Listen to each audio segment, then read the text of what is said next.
selamat siang.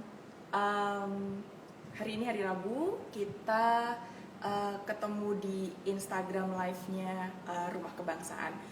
Em, Hari ini udah pasti kita semua tahu kita merayakan, kita memperingati eh, Sumpah Pemuda. Tapi apa sih makna Sumpah Pemuda buat teman-teman muda?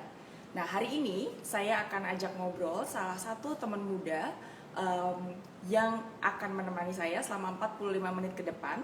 Kita akan ngobrol tentang anak muda, gerakan anak muda, dan apa sih tantangan yang akan dihadapin sama teman-teman muda di masa yang akan datang. Nah, kita akan ngobrol hari ini dengan Stella Nau. Stella Nau ini adalah salah satu teman muda kita dari NTT, dan dia adalah founder dari NTT Muda. Kita akan coba cek. Oke, Stella udah mulai join. Kita akan undang Stella.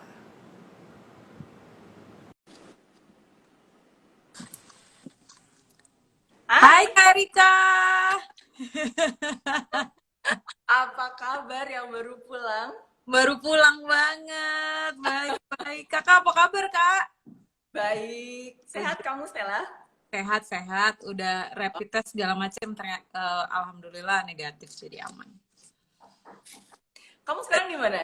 Jakarta atau Sekarang lagi di rumah papa mama, sebenarnya di Surabaya. Lagi stay di sini beberapa hari ke depan lah, sampai nanti settle untuk di Jakarta lagi. Oke, jadi ini melepas kerinduan setelah 1 tahun ya, nggak ketemu sama keluarga. Oke, jadi teman-teman RK, Rumah Kebangsaan, kita udah kedatangan Stella. Stella ini baru selesai studi di London. Ya, benar. Ya, ambil di London. Baru aja pulang menyelesaikan studinya, jadi kita ucapin dulu selamat buat Stella yang sudah menyelesaikan studinya dengan baik. Nah, udah lega ya sekarang ya? Udah lega lah. Kemarin-kemarin stres banget, disertasi, terus mana COVID. Tapi sekarang udah kelar, udah keluar juga hasilnya, udah lulus, jadi udah aman. Kita tunggu nih apa nanti yang akan dilakukan sama Stella. Nah, kita hari ini memperingati Sumpah Pemuda. Benar. Dan hari ini obrolan kita akan ngomongin tentang gerakan NTT Muda. Jadi Stella ini adalah salah satu founder dari NTT Muda. Salah satu gerakan yang memang ditujukan untuk pendidikan anak-anak di NTT ya. Iya. Sebenarnya fokusnya nggak cuman pendidikan sih, tapi kita awalnya kegelisahan yang membuat kenapa aku sama teman-teman itu bikin NTT Muda adalah kita ngelihat banyak banget potensi anak-anak NTT itu untuk mendapatkan beasiswa melanjutkan sekolah, terutama S2. Dan aku ngelihat banyak awalnya tuh karena aku sebelumnya kerja di Metro TV. Waktu Presiden ngomongin tentang LPDP, itu beliau mengungkapkan rasa kekhawatirannya karena banyak beasiswa LPDP ini hanya diserap oleh teman-teman dari pulau-pulau seperti Jawa, Sumatera. Bagaimana dengan Indonesia Timur gitu. Nah, dari liputan itulah kemudian aku berpikir apa yang salah ya dengan teman-teman di Indonesia Timur gitu. Kalau misalnya bicara pendidikan ya udah pasti klasik ya. Memang kan masih menjadi masalah terkait infrastruktur, fasilitas dan segala macam. Tapi kan pasti ada alasan lain kan, karena kalau udah bicara kelanjutan S2 kan harusnya adalah sebagian porsi yang bisa melanjutkan itu gitu. Kenapa, apa yang kurang gitu. Nah, dari situ aku sama teman-teman, terutama aku ajak beberapa teman yang emang udah pernah dapat S2, karena waktu itu aku belum dapat S2 juga. Aku ajak mereka yang udah pernah S2 dan aku bikin semacam seminar-seminar pengenalan beasiswa dan segala macam, terus kita kunjungan ke sekolah-sekolah untuk mengetahui seberapa tertariknya sih anak-anak di NTT ini dengan melanjutkan sekolah S2, ataupun sekaligus waktu itu kita juga sebenarnya memberikan bayangan kepada teman-teman yang SMA di NTT bahwa jurusan S1 tuh sekarang bermacam-macam supaya mereka juga open minded untuk melihat jurusan ketika S2 nanti. Karena kan sekarang S2 kan udah nggak bergantung S1-nya apa kan, malah justru lebih banyak profesional background-nya apa gitu, kegiatan di luar itu apa, itu yang justru jadi banyak pertimbangan ketika orang melanjutkan S2. Jadi berangkat dari kekhawatiran itu sih Kak sebenarnya. Oke. Nah, NTT Muda sendiri itu sebenarnya udah mulai sejak kapan sih berdirinya?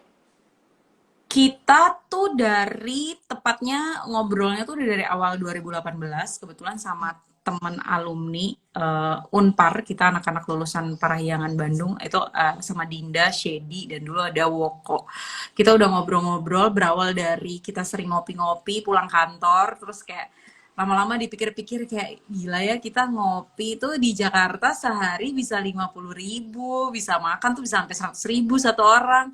Terus kita kayak mikir kita bikin apa yuk kayak gitu kayak daripada uangnya cuma dibuat nongkrong gitu kan akhirnya kayak ya udah kita mikir kira-kira apa yang bisa menjadi concern bersama terus akhirnya sering ngobrol aku come up dengan ide itu gitu gimana kalau kita bikin NTT Muda untuk jadi wadah anak-anak NTT mencari informasi mengenai pendidikan tapi selain itu kita juga nyediain mentoring dan selain itu juga kita nyediain sarana networking jadi mereka bisa bernetworking satu sama lain terutama dengan alumni-alumni NTT yang udah istilahnya udah mencapai keberhasilannya masing-masing lah, either itu di bidang sekolah, pekerjaan ataupun di apa kerja-kerja sosial gitu. Jadi mereka bisa saling networking, saling kenal satu sama lain, bisa saling transfer knowledge, bisa saling apa ya memberikan peluang satu sama lain untuk gimana mereka bisa lebih maju daripada diri mereka sebelumnya. Itu sih akhirnya yang kita putuskan bareng-bareng. Oke. Itu bagus banget, aku suka banget. Makanya ini salah satu alasan kenapa aku mengundang Stella dan NTT untuk menceritakan tentang si NTT Muda ini gitu. Karena buat aku salah satu hal yang sangat penting buat kita anak muda adalah pendidikan. Jadi Ya, bagaimana kita, saya gini, Presiden ingin nanti pada saat Indonesia di usia 100 tahun, ya kan, ini kan digembar-gemborkan apa 100 tahun Indonesia, Indonesia emas, inginnya sumber daya manusia kita itu jadi sumber daya yang tangguh, gitu, benar. bisa bersaing dengan negara-negara lain, gitu. Kalau kita bisa bersaing, sudah pasti nanti kita bisa maju negaranya. Nah, Yes, dari pendidikan gitu. Kalau akses pendidikan kita itu rendah ya, terus kemudian ya bisa dibilang kayak Java sentris lah gitu kan. Gimana kita mau bersaing, gimana kita mau menciptakan SDM unggul gitu untuk benar, bisa mencapai cita-cita Indonesia emas itu. Nah, benar. aku tertarik nih untuk ngobrol lebih panjang nih tentang si kegiatannya NTT Muda. Di salah satu beberapa postingan ini ada dukungan juga untuk teman-teman yang mungkin belum masuk usia perkuliahan ya. Jadi Mm. ada anak-anak di sebenarnya apa yang dilakukan sama teman-teman NTT Muda dengan teman-teman untuk mempersiapkan gitu kan ya, mempersiapkan supaya mereka itu bisa punya basic knowledge paling enggak. Ya, ya. Jadi aku yang tadi aku sempat bilang ke Kak juga bahwa ketika kita lagi berbicara bagaimana mentoring teman-teman yang tertarik untuk S2 ya. Dan kita bicara anak-anak NTT ini bukan cuma yang ada di NTT, tapi anak-anak NTT yang udah tersebar di mana-mana, ada di Jakarta, di Surabaya, di Jogja, di Bali. Mereka yang udah berangkat sekolah tapi nggak balik ke kampungnya itu justru jadi salah satu target kita juga untuk kemudian kita ajak bareng-bareng yuk yang tertarik S2 terutama ya yuk kita bantu kita sharing kita bantu mentoring untuk kamu beasiswa dan kalau ketika kamu dapat kamu ntar harus sharing ya kamu harus jadi bagian dari mentoring kita untuk membantu teman-teman NTT yang lain gitu dan kalau untuk yang tidak, yang maksudnya yang belum melanjutkan kuliah S2, kita biasanya sasarannya ke teman-teman yang ke SMA SMA. Nah, itu baru kita ke NTT. Nah, di situ kita tujuannya tadi basic knowledge bahwa mereka supaya punya banyak pilihan pekerjaan. Dan kadang-kadang kalau bicara pilihan pekerjaan kan sebenarnya klasik ya dari dulu. Hmm. Sekarang udah ada internet udah 10 tahun ada di bersama kita gitu, dan sebenarnya mereka bisa Google dan segala macam. Cuman yang aku sama teman-teman waktu kita ke sana yang kita dapatkan tuh kadang-kadang mereka mereka punya internet, mereka bisa akses internet, mereka bisa Google apapun yang mereka mau, tapi kadang-kadang mereka bingung follow up-nya. Jadi misalnya mereka kayak menemukan sebuah halaman di mana di situ ada kompetisi menulis, nih contohnya aja. Kompetisi menulis sama kementerian contoh pariwisata misalnya untuk bicara tentang pariwisata daerah gitu.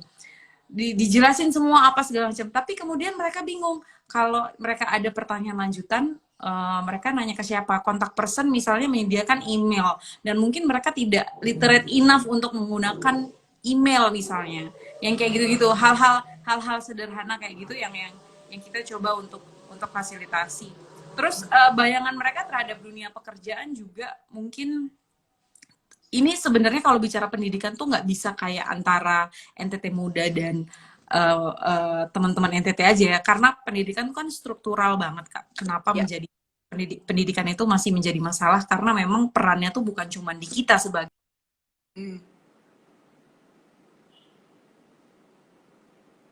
Oke, agak tersendat sedikit di Stella.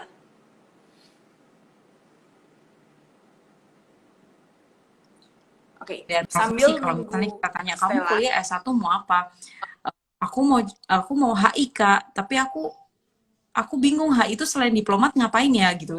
Misalnya contohnya kayak gitu. Nah, kita coba HI itu banyak yang bisa kamu bisa jadi wartawan, kamu bisa jadi, bahkan kamu bisa jadi business development manager, karena business development strategist, karena kamu di kuliah HI itu kamu diajarkan untuk bagaimana berpikir strategik, mengambil decision making yang strategis dan segala macam. Kamu bisa bikin NGO, kamu bisa kerja di UN dan segala macam. Nah, yang kayak gitu-gitu mereka kurang terbayang gitu bahwa ada pilihan-pilihan lain. Kenapa mereka seperti itu? Kita cari tahu lagi. Oh, ternyata ketika mereka pulang ke rumah, mereka berhadapan dengan lingkungan yang memberikan mereka batasan-batasan lagi. Keluarga misalnya, yang juga literasinya mungkin kurang, dan melihat bahwa udahlah kamu daripada bingung kerja, pulang aja ke rumah, daftar jadi PNS, atau kamu kerja kebun, atau kamu ngapain gitu. Dan masih ada image bahwa kalau kamu nggak kerja sama pemerintah, atau kamu bukan dokter, kamu bukan tentara, kamu bukan guru, kamu bukan pekerjaan formal ya, kamu tuh bukan siapa-siapa gitu loh. Jadi masih ada image seperti itu di NTT. Itu yang aku coba narasi itu yang pingin aku rubah sama teman-teman NTT Muda gitu loh. Karena kemarin aku sempat ketemu sama banyak banget konten kreator dari NTT Kak. Mereka punya short movie sendiri yang sangat viral karena dikonsumsi sama orang-orang NTT sendiri, yang bahkan ada dari luar negeri karena saking kangennya mereka sama kampung. Jadi mereka nonton itu gitu. Mereka punya web series yang bener-bener pakai bahasa daerah kayak aksen-aksen kampungnya gitu. Terus peminat penontonnya juga banyak karena lucu. Terus mereka juga ada konten kreator dari segi musik. Yang aku tahu tuh teman-teman di NTT tuh suka banget sama musik hip hop, rap, dan mereka bener-bener bikin video musik itu from scratch. Mereka bikin sendiri, mereka belajar editing, mereka ini sendiri, sampai akhirnya mereka mendapatkan atensi yang lumayan, yang cukup gitu, meskipun belum menghasilkan uang. Nah, yang kayak gitu-gitu tuh mereka pasti suka dicibirin kalau mereka ketemu orang-orang ketika mereka kembali gitu. Mereka dianggap bahwa kamu ngapain? Emang itu bisa menghasilin uang?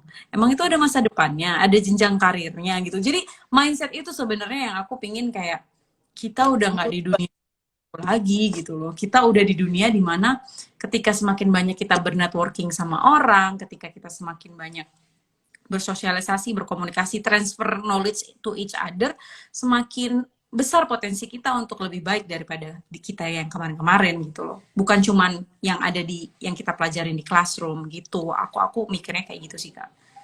Oke, nah selain tantangan tadi kan Stella udah bilang ini kan tantangan ya untuk Stella dan teman-teman, nggak cuma di NTT Muda, mungkin semua teman-teman yang ingin melakukan perubahan gitu kan, ingin membawa perubahan ke anak-anak muda NTT, pasti akan menemui tantangan ini gitu. Nah, Ya. tantangan paling berat untuk mengubah ini kan soal mindset juga ya, kalau kita bilang ya, mindset, bagaimana mengubah mindset orang. Misalnya yang tadi Stella bilang, mereka masih berpikir bahwa ya kalau kerja itu yang dianggap itu ya jadi PNS, jadi Hmm. dokter, jadi tentara gitu kan. Nah, Hmm. selain itu apalagi tantangan yang paling berat menurut Stella untuk mengubah mindset mereka? Kalau menurut aku, ya tadi dari apa ya, persepsi publik di sana lah, orang tua dan lingkungan yang mungkin kita juga nggak bisa langsung blaming karena mereka juga kan tidak terekspos seperti generasi kita sekarang gitu kan. Mereka dengan keterbatasannya dan generasi mereka pada waktu itu kan tidak banyak juga memahami bahwa ada dunia di luar mereka yang menawarkan hal-hal yang baik gitu.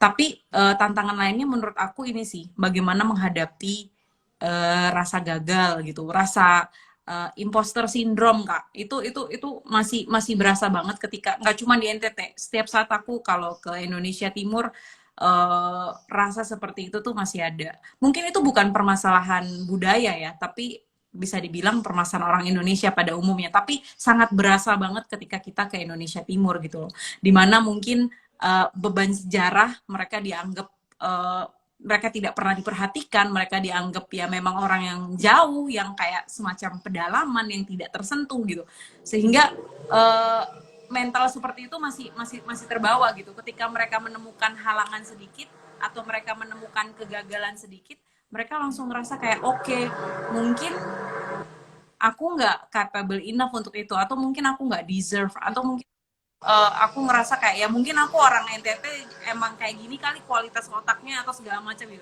Nah itu yang aku suka bilang sama teman-teman dari Indonesia Timur, khususnya kalau di circle aku, di orang-orang NTT sendiri, ketika mereka punya ide yang mungkin dianggap orang lain itu sebelah mata, aku bilang just do it, nggak usah mikirin orang ngomong apa gitu. Kalau kamu yakin bahwa yang kamu lakukan itu baik dan berdampak juga baik buat sesama, lakuin aja gitu. Kayak yang contoh yang teman-teman yang bikin video musik ya, rap dan segala macam, aku bilang lakuin aja, karena yang penting yang kamu lakuin itu kamu bisa pertanggungjawabkan gitu. Maksudnya ketika kamu ditanya apa kamu melakukan itu, kamu bisa menjawab, oh karena saya suka, karena ini banyak yang mengapresiasi. Jadi kamu bisa mempertanggungjawabkan itu. Jadi bukan sekedar kamu have fun, hahaha tanpa alasan dan tanpa apa justifikasi yang jelas, tapi kamu bisa mempertanggungjawabkan itu. Just do it. Pernah ada satu kejadian kak, aku kunjungan ke kampung aku sendiri di Bejawa, namanya Bejawa, kalian mungkin ada nanti kalau teman-teman main ke Flores. Aku Itu jadi terkenal dengan kopinya juga tuh. kopi ya, kopi mana bener-bener. Waktu itu aku mau kunjungan ke salah satu sekolah di Bejawa. Itu sekolah ya sekolah favorit lah. Jadi istilahnya anak-anak pejabat semua segala macam tuh masuk sekolah situ gitu. Karena memang sekolahnya beberapa tahun terakhir tuh dia selalu punya nilai UN tertinggi lah di seprovinsi, sorry, sepulau Flores itu. Nah, Oke. terus mikir kan kayak banyak yang kayak offer atau suggest beberapa nama orang yang aku ajak orang NTT nih untuk sharing ke situ kan. So, aku mikir, dan kerjaannya udah kayak yang wah-wah gitu.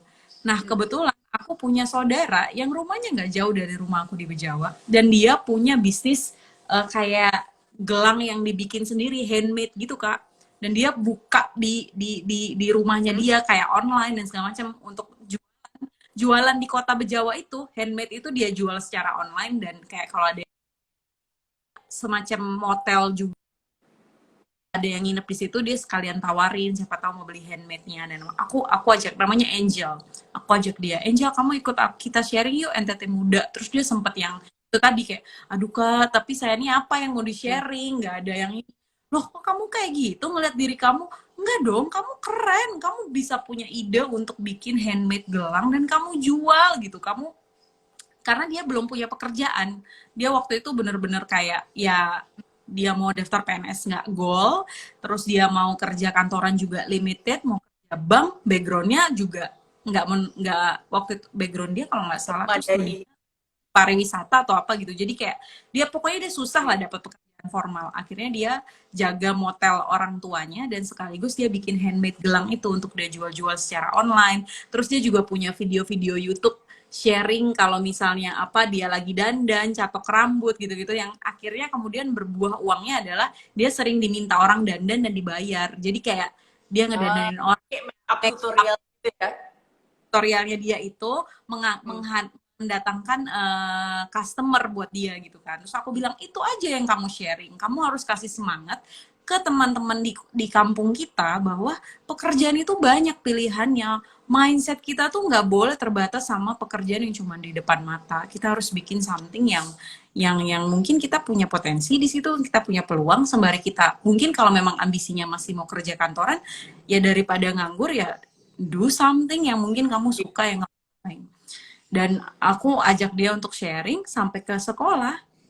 Beberapa guru nih bahkan kan kenal ya karena kota kecil gitu. Oh Hmm. Angel, kamu mau ngapain ke sini? Kata gitu. Mau sharing sama Kastela sama teman-teman NTT Muda. Oh iya, Angel, kamu kan kerja apa kamu sekarang digituin, kamu belum belum kerja gitu kan, kamu kerja apa, pokoknya sabar-sabar ya semoga dapat kerja gitu-gitu. Terus aku langsung yang kayak cutting the conversation dan aku bilang kayak dia kerja kok, ini loh gelangnya, ibu mau beli nggak? Aku langsung bilang kayak gitu, ibu mau beli nggak, bagus loh gelangnya, saya aja mau beli, teman-teman saya beli. Mental mental seperti Angel ini yang harus harus banyak sebenarnya karena pilihan pekerjaan nggak banyak tapi dia bisa membuat lahan pekerjaan nggak mungkin belum bisa buat orang lain tapi at least buat diri dia Buat sendiri gitu. dirinya sendiri. Iya, Dan cara bagus. pandang tadi uh, guru yang bilang bahwa kerja apa gitu. Jadi Iya, dianggap itu guru, bahwa itu guru. jadi bekerja itu adalah bekerja di sektor formal yang I- kerjanya adalah dari jam 5 sampai dari jam 8 sampai jam 5 gitu. Iya, Jadi yang luar itu dianggap itu bukan pekerjaan gitu. iya, itu. Nah, Itu ya, ini jadi sebuah tantangan ya. Ini tadi ada juga yang komentar dari Resa. Tantangan yang selanjutnya itu karena adat istiadat, Kak. iya, Nah, itu ini juga. ya, ini juga menarik ya. Jadi tantangan yang dihadapin itu memang ada dari lingkungan, terutama keluarga ya, Iya, paling dekat itu. Kalau misalkan kita lingkungan keluarganya agak konservatif, mungkin kita agak susah gitu ya. Terus iya, kemudian salah satunya ya adat istiadat ini gitu. Ketika kita dibatasin, kita tidak bisa apa ya bereksplorasi lah istilahnya gitu. iya, Aku benar-benar. ada sedikit sharing, ada pengalaman temanku dulu dia Hmm, kerja di Jakarta, dia guru guru bahasa Inggris di sekolah internasional. hmm, Uh, Terus dia keluar, dia balik ke Flores. hmm, Dia mau jadi guru bahasa Inggris buat teman-teman di Flores. Jadi akhirnya dia ngajar. Jadi dia tinggalin pekerjaan dia sebagai guru di sekolah internasional dan menurut orang tuh yang kayak kenapa? Kenapa harus ditinggalin gitu loh. iya, Itu pekerjaan yang bagus banget gitu. Kamu hmm, nggak akan mungkin kesempatan itu nggak akan pernah datang lagi. Kenapa kamu hmm, harus pulang kampung gitu. Nah, buat hmm, dia justru adalah nggak, saya ingin teman-teman saya yang ada di Flores mereka juga bisa berkembang, mereka juga bisa punya kesempatan sama gitu, benar. walaupun misalnya mereka tidak mengenyam pendidikan formal, tapi Hmm, paling enggak mereka punya akses untuk dapat itu tadi pendidikan secara informal iya, gitu. benar, Benar benar, ya, benar. gitu ya. Benar-benar banget. Dan itu jadi tantangan banyak guru-guru juga di sana sih sebenarnya dalam apa ya mengajarkan bahasa Inggris karena Hmm. keterbatasan. Pas banget Kak Erika singgung ini. Salah satu tujuan ketika kita S2 kan selain kita mau advance knowledge, of course kita harus punya basic English yang kuat ya.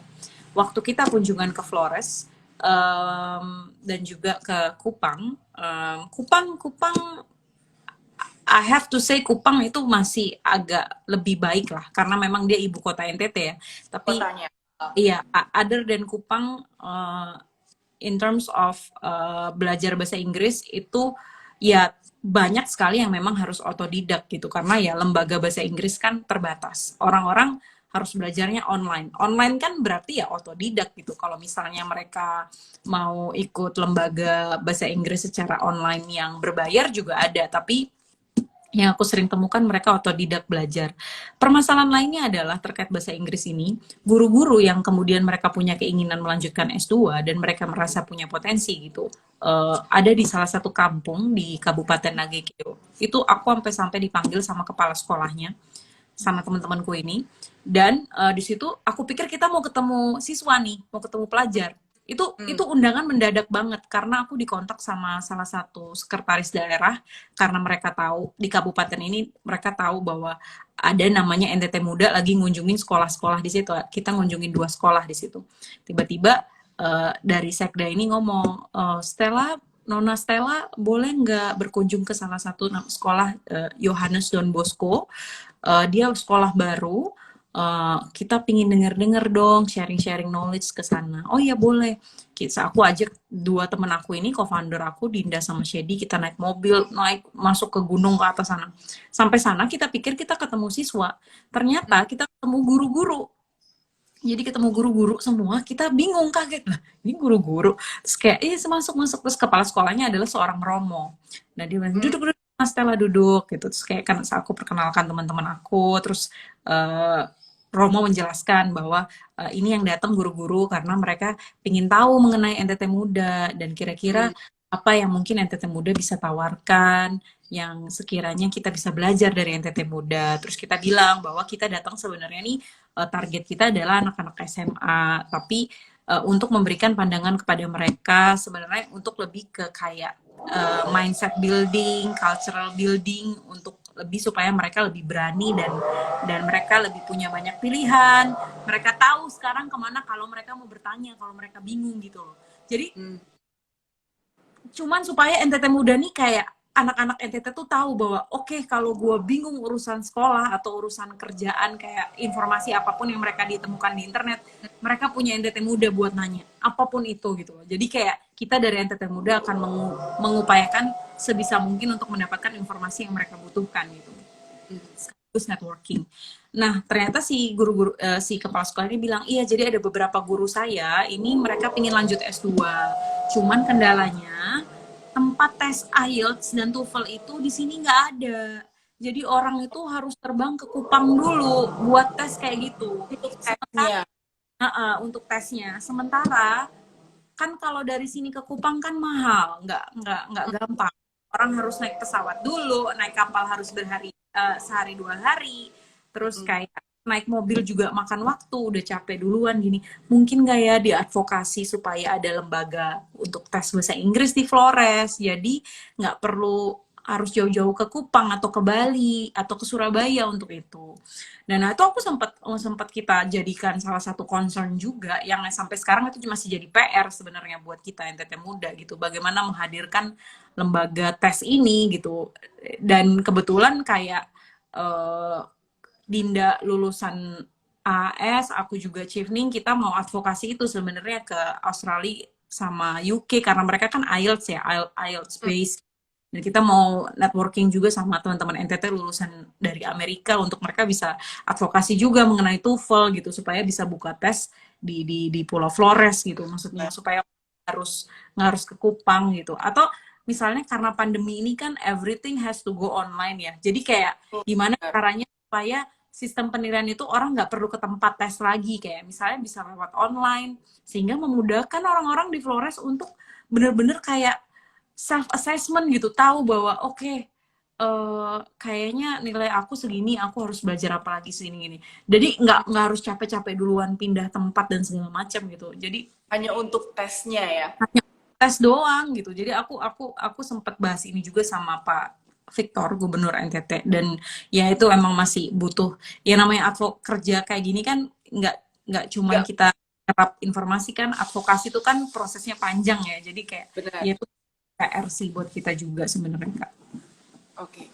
Nah, sekarang teman-teman NTT Muda ini, NTT ini kan luas banget ya, dan itu tadi ada yang harus naik pesawat gitu kan, mau jalan darat juga susah gitu.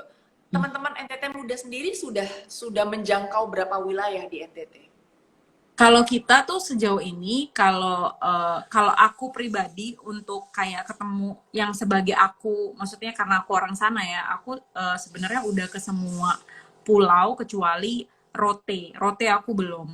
Oke. Alor juga aku belum. Tapi untuk secara NTT mudanya kita memang baru ke Flores. Cuman kalau secara online kita udah variatif sih. Maksudnya latar belakang teman-teman NTT yang join tuh udah dari berbagai pulau. Diuntungkan juga sebenarnya dari online ini gitu. Kita jadi tahu bahwa market kita udah lumayan variatif nih dari daerah-daerah di NTT gitu. Dan lebih senangnya lagi adalah sebenarnya bukan cuma yang mau belajar sama kita, tapi kayak eh, teman-teman NTT yang mau bantuin kita, terutama yang emang udah sukses di bidangnya masing-masing, itu juga banyak anak-anak NTT yang mewakili daerahnya masing-masing, karena mereka ngerasa kayak, oke nih NTT nih gitu, kayak pas banget mereka punya wadah untuk mereka ngebantu saudara-saudara mereka atau teman-teman mereka di kampung. Nah itu mereka bisa masuk lewat NTT Muda. Tapi we have a lot of homeworks yang memang kebetulan aku pas lagi pulang aku lagi coba atur-atur lagi sama teman-teman. Kemarin sebenarnya kita tuh udah mau kunjungan lagi ke Timor, ke Pulau Timor. Itu salah satu pulau di NTT juga yang walaupun deket sama Kupang tapi kondisinya masih belum terlalu uh, masih jauh lah sama Kupang gitu. Padahal Pulau Timor ini deket banget sama kota Kupang gitu. Nah kita sempat mau berkunjung ke sana, tapi kemudian pandemi kan. Jadi kayak kita masih tunda dulu. Dan kebetulan NTT Muda tuh selama ini bergeraknya selalu self funded kak. Jadi kayak kita belum minta sponsor apapun dan gimana pun karena kita kayak bener-bener pingin tahu dan mantengin dulu program-program kita itu yang sustainable ke depan akan seperti apa supaya ketika kita punya dananya itu tuh benar-benar teralokasikan dengan baik gitu. Jadi Keren. masih muda kak sebenarnya kasih. But I have a big dream untuk NTT Muda sih, moga-moga aja. Dan aku nggak berniat untuk menjadikan ini sebagai apa ya kayak maksudnya yang mendatangkan uang untuk ke pribadi ya. Jadi aku benar-benar pingin ini ya untuk kegiatan dan digunakan buat kemajuan teman-teman NTT gitu. Oke. Nah, ini ada pesan dari Iyo. Kak Stella, kalau ke Kupang mau dong diajak sharing-sharing. Nah, gimana caranya untuk kontak ke teman-teman NTT Muda? Kalau misalnya kayak ini nih, pengen ngajak sharing-sharing, mereka harus harus menghubungi siapa misalkan? Atau bisa Biasa DM di DM sih, DM DM aja ya? Instagram. Atau Hmm. biasanya di Instagram NTT Muda itu ada email NTT Muda di situ inspirasimuda@ntt@gmail.com, langsung email ke situ aja. Nanti biasanya emang sebenarnya tuh selama ini tuh banyak banget Kak project yang masuk kayak kerja mau ngajakin kerja sama pas segala macem. Karena mungkin apa ya NTT ini mungkin menurut aku provinsi yang banyak potensi tapi ya belum banyak disentuh sama anak-anak NTT-nya sendiri gitu loh. Jadi banyak yang nyentuh tuh tapi orang bukan NTT gitu. Jadi anak-anak Itu NTT-nya dari sendiri luar yang menyentuh ya? iya ya banyak yang nyentuh tapi orang luar. Tapi anak-anak NTT-nya sendiri belum banyak menyentuh daerahnya sendiri. Mungkin ya itu tadi mereka belum kita belum nemu common spirit bahwa oh we really do have something loh di provinsi kita gitu loh. Jadi mungkin mental itu yang pengen kita bangun bareng-bareng dan mungkin kita sambil nata-nata project ke depan apa yang pasti sih kita masih fokusnya adalah ke informasi pendidikan sama networking menjembatani antara satu potensi yang ada sama anak NTT dengan potensi lain yang dimiliki anak NTT lain gitu. Jadi kita lebih ke memfasilitasi itu. Dan aku juga sifatnya non political banget ya jadi kayak emang aku nggak mau NTT Muda ini terlibat sama kegiatan politik apapun tidak terafiliasi apapun karena ya karena kalau udah lekat sama kayak gitu-gitu tuh jadi Udah susah kita. susah kita bergerak ya? Iya, kita susah untuk Hmm. advokasi kan bahwa ini pure sebenarnya untuk kalian tuh biar bisa tahu bahwa kalian tuh bisa lebih baik loh dari hari-hari yang kemarin. Bukan karena Stella ini orangnya siapa, Dinda orangnya siapa atau siapa. Jadi benar-benar NTT Muda nih kayak kita bareng-bareng, kita belajar bareng-bareng. Aku pinginnya semoga amin sampai seterusnya kayak gitu. Oke, kita dukung nih cita-citanya Stella dan teman-teman Amin. NTT Muda.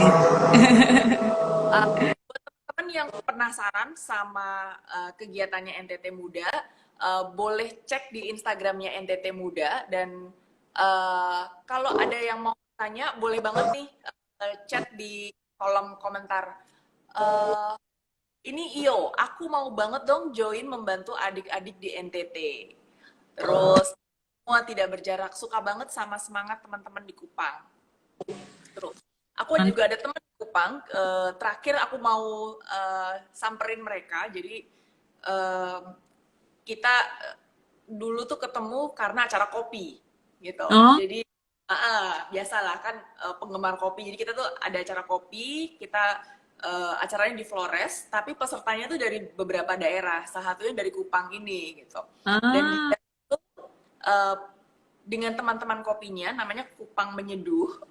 Mungkin kalau iya. ada teman yang apa dari Kupang Menyeduh yang ikutannya hari ini, mereka tuh Hmm. punya program semacam meminjamkan buku untuk anak-anak.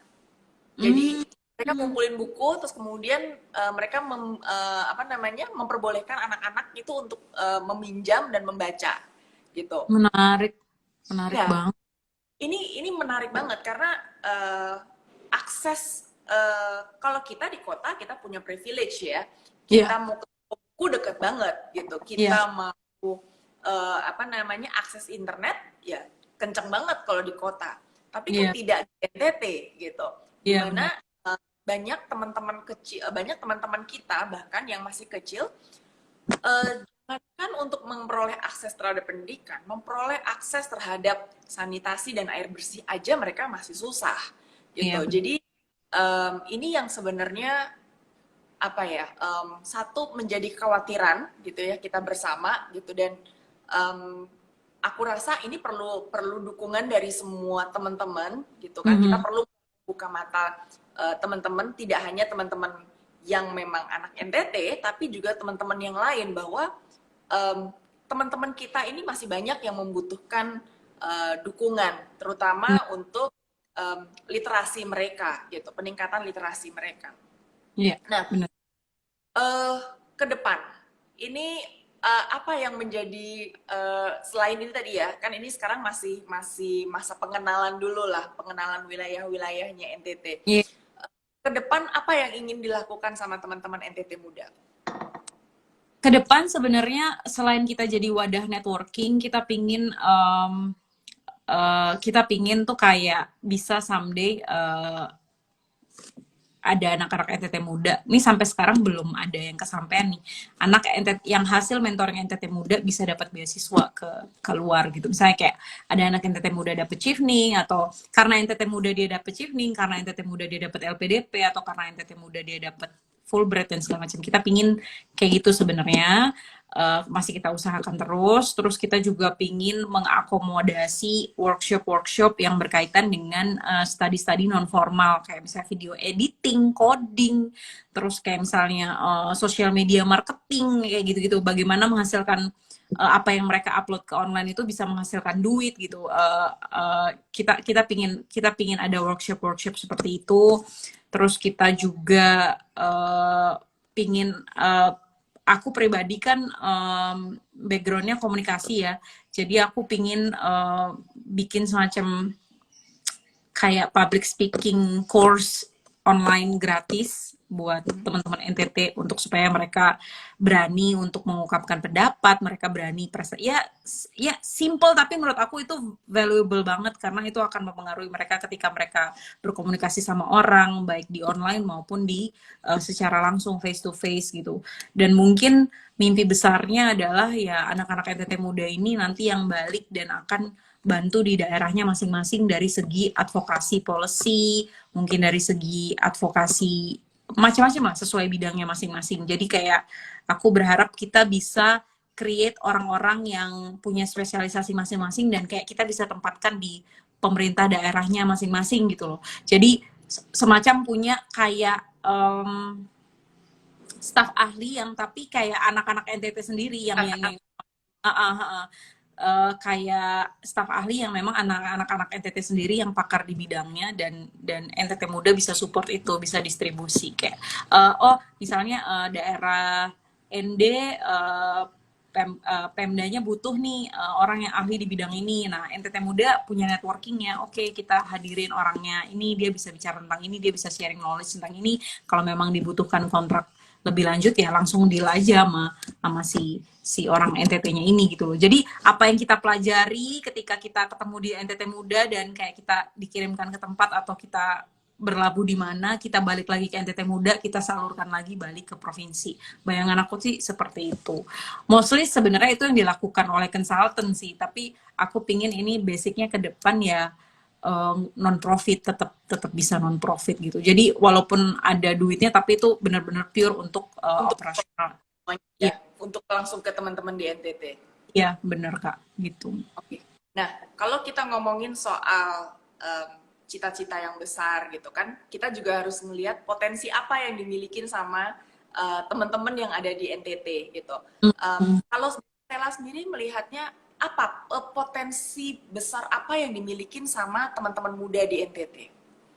Kalau aku secara apa ya, secara skill ya, kalau aku lihat dari selama ini aku karena aku orang NTT dan aku sering pulang juga dan ketemu sama banyak berbagai macam orang di daerah di NTT. Orang NTT tuh jago nulis. Tulisan mereka tuh name it banyak banget orang-orang NTT yang udah menghasilkan tulisan-tulisan baik di surat kabar maupun ada yang dalam bentuk sastra sebenarnya. Mereka suka banget menulis. Mungkin terpengaruh dengan budaya juga ya karena di sana hiburannya juga nggak banyak. Jadi ya orang-orang tuh banyak spend time mereka untuk menulis, membaca gitu. Tapi selain itu mereka juga daya kreativitasnya bagus. Kayak aku mulai lihat mereka banyak dari mereka udah mulai jadi konten kreator. Jadi aku berharap ke depan itu dan bahkan eh, idola seperti aku nggak tahu cara nyebut namanya Aukarin sorry Oh, Karin. Aukarin gitu misalnya ya. Itu menginspirasi mereka untuk bikin yang namanya talent management. Jadi talent orang-orang NTT yang memproduksi musik gitu. Jadi dia bisa nyanyi, bisa nge-rap, dia bisa main musik, tapi itu diproduksi dalam bentuk konten-konten YouTube. Dan mereka bergabung dalam sebuah komunitas karena masih belum menghasilkan duit kali ya. Jadi disebutnya masih komunitas. Misalnya contoh kayak Bejawa Musical, terus ada banyak banget sebenarnya Kak. Dan itu menjadi sebuah talent management. Jadi kalau misalnya ada acara-acara si Pemprov dan segala macam ini ngundangnya mungkin kalau dalam waktu cepat dan apa untuk sekaligus mempromosikan potensi talenta daerah nggak usah jauh-jauh ya kontak aja si talent manajemen lokal ini mereka akan datang membawakan musik yang memang selama ini mereka produksi gitu dan mereka tawarkan itu menurut aku mereka kreatif dan mereka kritis sebenarnya cuman if we have to put it in number ya pasti masih kalah sama yang mungkin masih punya banyak keterbatasan. Tapi ya kita kan selalu ya aku percaya setiap manusia tuh punya role-nya masing-masing kan. I do my best di role aku sekarang yang aku bikin sama teman-teman NTT Muda bahwa aku selalu bilang sama teman-teman di NTT Muda yang kita kerja bareng-bareng bahwa kita nggak bisa ngubah dunia, tapi kalau misalnya 1-2 orang datang ke kita dan bilang, oh Kak Stella, Kak Dinda, Kak Shedi, thank you banget sharingnya tadi, bener-bener ngubah cara aku berpikir tentang something gitu. Itu aja udah puji Tuhan banget, karena kita nggak mungkin bisa ngubah dunia ini. Dunia ini nih terlalu banyak tangan di situ. So, iya, so we Dan just masalah we do kompleks juga. iya, jadi kayak kita lakukan yang kita bisa, yang kita ini 1-2 orang tergugah karena apa yang kita lakukan itu aja udah puji Tuhan. Jadi 1-2 orang kalau itu bisa nambah terus tiap tahun, tiap bulan, imagine udah berapa orang mungkin hidupnya kita bisa saling sama-sama belajar gitu, saling menyentuh satu sama lain gitu sih kalau aku mikirnya. Ada yang komentar benar banget apa tadi? Iya.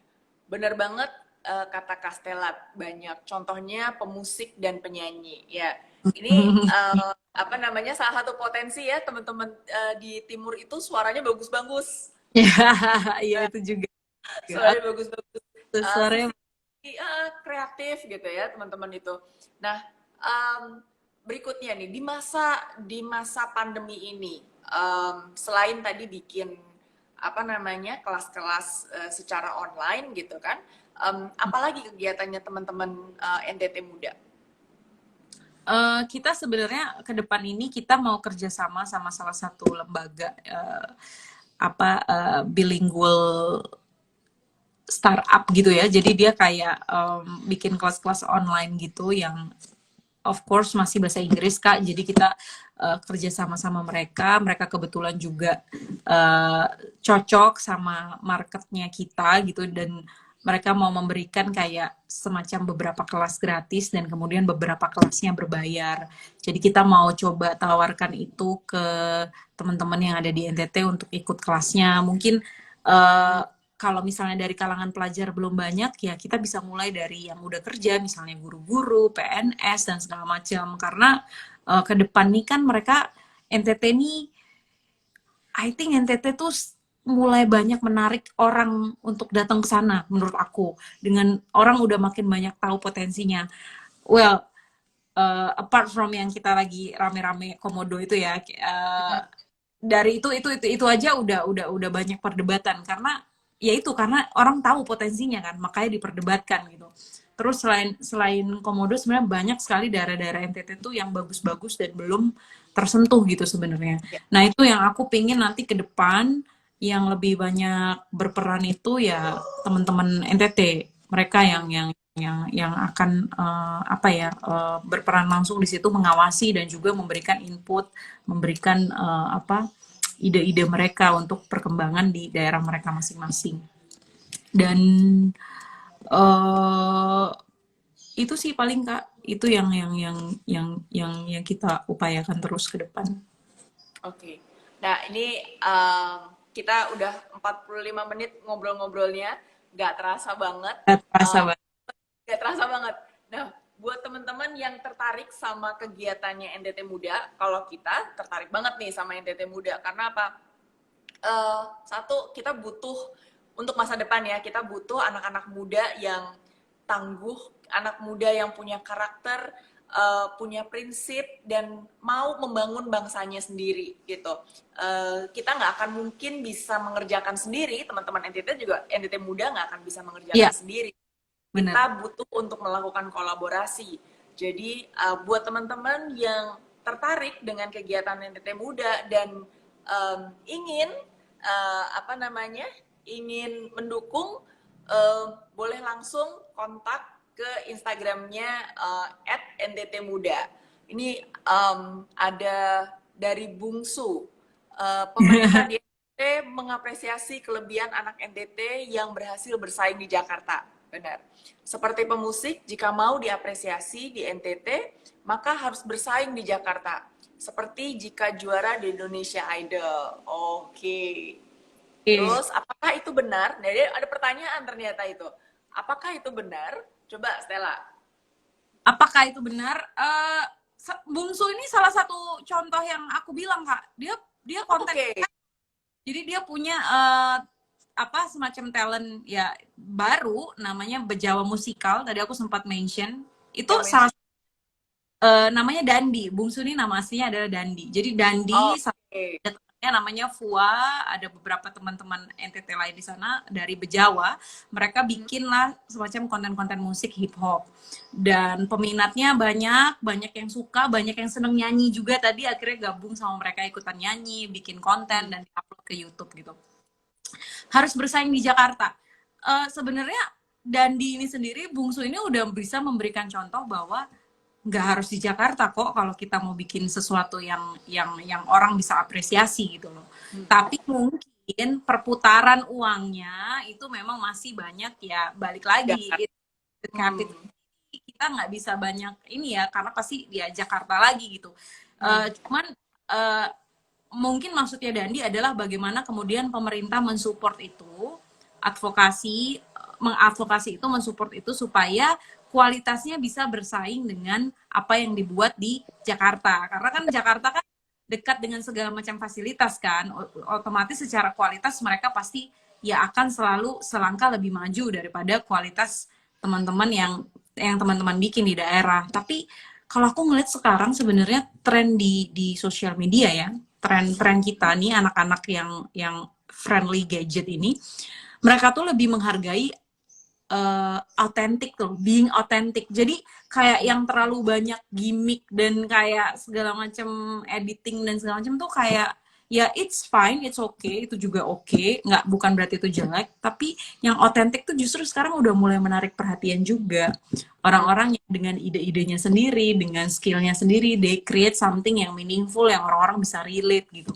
Itu juga apa attract attention juga. Jadi menurut aku ya, dan nanti kita perjuangin bareng-bareng sama pemerintah daerah supaya mereka juga memberikan banyak ruang dan platform buat kalian untuk bisa menunjukkan skill dan kemampuan yang kalian punya, memberikan fasilitas yang memadai untuk kalian mungkin bisa berkarya, nggak harus di Jakarta. Kalian bisa berkarya dari rumah misalnya, dari daerah sendiri, tapi karyanya bisa didengar sampai Jakarta misalnya. Jakarta, Iya, benar. kita juga tahu bahwa oh ini anak-anak NTT juga bisa bikin konten-konten yang menarik gitu. Dan sebenarnya ada contoh misalnya kayak salah satu anak muda NTT juga ya udah senior sih beliau namanya Kalipus karya-karyanya didengar juga sampai di Jakarta. Tapi memang masih ya segmented ya. Kan kita nggak bisa compare misalnya kita nggak bisa compare misalnya segmen itu dengan misalnya contoh Agnes Monica ya dia kan segmennya lebih pop lebih umum gitu jadi Ya. kayak kita harus lihatnya apple to apple juga supaya kita ngukurnya juga enak kan dari bulan-bulan tahun ke tahun tuh perkembangannya seperti apa ya itu keresahan itu salah satu keresahan teman-teman NTT itu komparasi mereka dengan Jakarta itu dari dulu sampai sekarang makanya aku selalu coba bukan berarti kita nggak bersaing, kita juga harus punya daya saing, tapi jangan menjadikan itu satu-satunya patokan kita untuk do something gitu loh. Itu sih menurut aku. Itu akan membuat kita jadi minder nggak sih? Kalau misalkan Ya, kita terus membandingkan dengan yang lain gitu. Padahal sebenarnya kita punya potensi yang mungkin belum terbangun. ya bener, bener itu. Oke, thank you Stella dan teman-teman NTT Muda yang sudah meluangkan waktunya untuk sharing hari ini. Menarik banget sharingnya dari teman-teman NTT Muda. Kita patut untuk mengapresiasi gerakan dari teman-teman NTT Muda dan kita rasa juga teman-teman NTT Muda perlu mendapatkan support dari teman-teman yang lain. Bukan hanya dari teman-teman NTT, tapi juga dari teman-teman di luar NTT. Jadi Ya, aku berharap sukses untuk NTT Muda, Stella dan teman-teman. Kita akan lanjut lagi ngobrolnya di lain kesempatan. siap. Makasih Kak Erika, sehat selalu ya Kak. Terima kasih, sehat-sehat terus ya.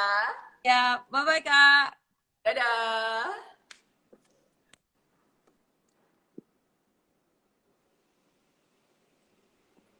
Oke, kita udah selesai ngobrol live kita hari ini. Terima kasih untuk teman-teman yang sudah bergabung, meluangkan waktunya untuk sharing, mendengarkan sharing dari Stella dan teman-teman NTT Muda. Sampai ketemu lagi di Instagram live-nya Rumah Kebangsaan. Dadah!